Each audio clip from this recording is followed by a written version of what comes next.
A'udzu billahi minasyaitonir rajim. Bismillahirrahmanirrahim. Assalamualaikum warahmatullahi wabarakatuh. Alhamdulillah rabbil alamin. Wal 'aqibatu lil muttaqin wa la 'udwana illa 'alal zalimin. Allahumma arinal haqqa haqqa warzuqna ittiba'ah wa arinal batila batila warzuqna ijtinabah. Alhamdulillah, alhamdulillah, alhamdulillah. Kita bersyukur kepada Allah Subhanahu wa taala memberikan kita kehidupan pada bulan Ramadan, memberikan kita kehidupan bersama dengan Al-Quran dan memberikan kita penghayatan kepada Al-Quran di dalam bulan Ramadan. Alhamdulillah kepada sesiapa yang telah pun mengikuti dua siri yang kita bersama-sama sebelum ini, kita telah pun melalui dua ayat yang berkaitan dengan tema Islam di dalam pembinaan individu. Maka kita masuk pula kepada ayat yang ketiga di dalam tema yang sama, iaitu Islam di dalam pembinaan individu. Ayat yang akan kita bicarakan pada hari ini saya rasa sangat familiar dengan masyarakat kita, kerana ayat ini sering saya lihat di media-media sosial yang disalah erti ataupun disalah quote lah. Ayatnya adalah al-fitnatu akbaru minal qatl. Fitnah itu lebih besar daripada membunuh. Seringkali difahami fitnah itu dalam bahasa Melayu. Fitnah maknanya menuduh orang dengan sesuatu yang salah. Jadi saya selalu ataupun kita mungkin selalu jugalah masih lagi melihat quote ini di dalam media-media sosial apabila kita difitnah. Maknanya kita difitnah dalam bahasa Melayu.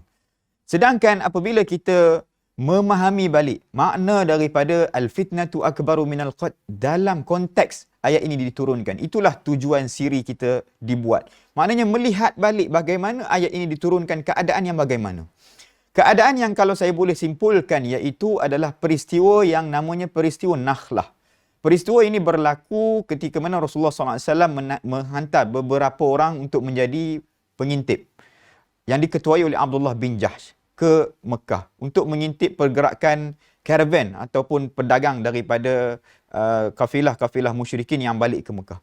Jadi pada waktu itu dalam bulan Rejab, hari yang terakhir bulan Rejab. Apa maksud bulan Rejab, tuan-tuan dan puan-puan? Bulan Rejab adalah bulan haram. Bulan yang tidak boleh ditumpahkan darah. Tetapi Abdullah bin Jahsh bersama dengan tenteranya melihat itu adalah peluang untuk intercept pedagang itu sebelum mereka boleh lari balik ke Mekah. Jadi kalau mereka tunggu masuk kepada bulan Sya'ban, maka orang tu dah terlepas. Maka keputusan yang dibuat oleh Abdullah bin Jahsh iaitu mereka menyerang tentera tersebut pada bulan Rejab. Maka itulah yang ayat ini diturunkan, iaitu apabila yas'alunaka 'ani syahril haram. Orang-orang musyrikin mula mempersoalkan tindakan Abdullah bin Jahsh, iaitu apabila dia membunuh pedagang-pedagang yang nak balik ke Mekah itu. Maknanya kalau ikut dari sudut dosa, tak boleh berlaku pertumpahan darah pada bulan haram. Dan ini menjadi modal kepada orang musyrikin Mekah nak kata Islam tak menepati janji. Jadi macam mana nak jawab? Maka Allah sendiri yang menjawab. Allah Subhanahu Wa Taala mengatakan qul qitalun fihi kabir. Ya, memang tidak dinafikan tindakan Abdullah bin Jahsh itu adalah kabir. Maknanya dosa besar. Jadi tak perlu nak backup lah benda yang salah. Memang itu dosa besar kerana menumpahkan darah kepada pada bulan Rejab. Tetapi yang lebih menariknya, ayat ini disambung dengan wasaddu an sabilillah. Maknanya menunjukkan jenayah-jenayah yang dibuat oleh orang-orang musyrikin itu jauh lebih teruk daripada jenayah pembunuhan yang dilakukan oleh Abdullah bin Jahsh. Sebab itu kesimpulan ayat itu adalah wal fitnatu akbaru minal qatl. Fitnah maknanya jenayah yang dibuat oleh musyrikin itu akbar, lebih teruk, lebih jenayah daripada pembunuhan. Maknanya pembunuhan siapa? Abdullah bin Jahsh telah bunuh.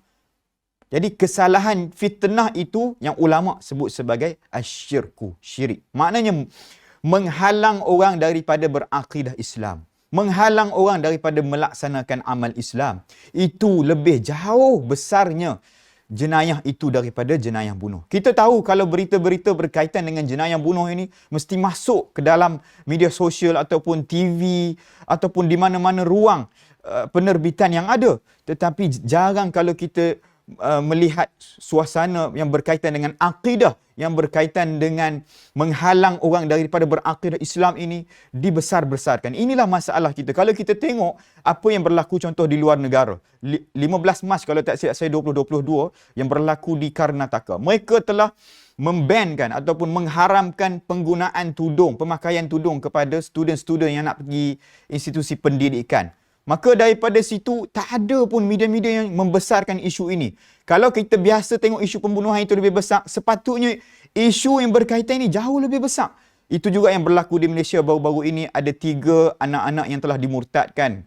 Dan kes itu tutup seperti biasa, tidak ada orang yang kisah. Sedangkan kalau kita ingat dalam sejarah, isu ini pernah berlaku dulu, rusuhan Natra 1950. Sehingga menyebabkan, tak silap saya, 16 orang yang syahid dan 200 orang yang cedera. Menunjukkan itulah keadaan bagaimana kalau kita rasa bunuh itu satu jenayah, perkara yang berkaitan akidah lebih teruk daripada jenayah. Itulah kefahaman seorang Muslim bahawa perkara akidah ini sesuatu benda yang besar, yang perlu kita faham, yang perlu kita pegang, yang perlu kita yakin, kerana inilah jalan yang ditunjukkan oleh Rasulullah SAW melalui ayat surah Al-Baqarah yang kita bacakan pada hari ini. Semoga kefahaman ini dapat diterjemahkan kepada kefahaman yang ada pada umat Islam kita semua. Wassalamualaikum warahmatullahi wabarakatuh.